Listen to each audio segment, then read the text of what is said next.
damai di 동네 berkuat jendela Zai bozu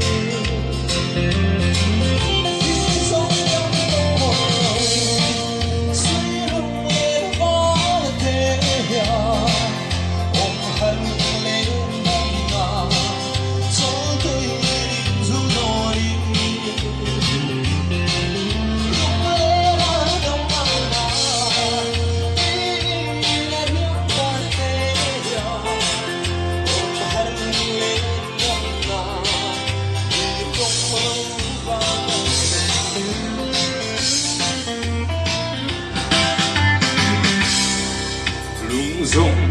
trong nghề bên cuốn chim trong nề đà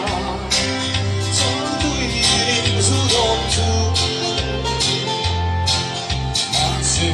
hai anh thằng đi đã đón thứ tân ưu tệ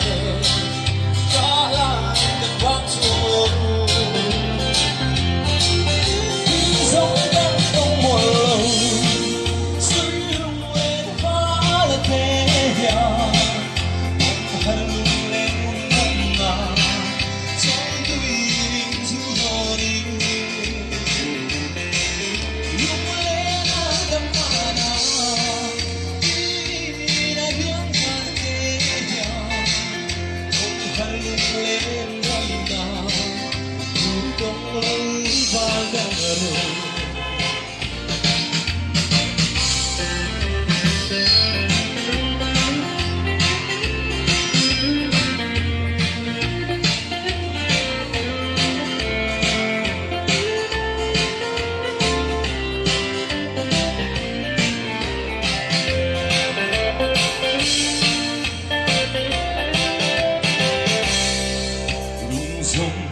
thâm nghề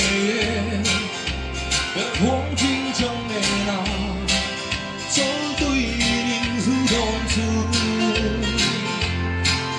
mà sẽ hai anh thằng đi đã đón trên cánh mừng về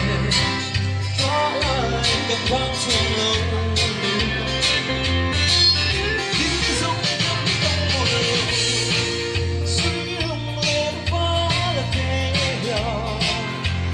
kênh Ghiền Mì Gõ để không bỏ lỡ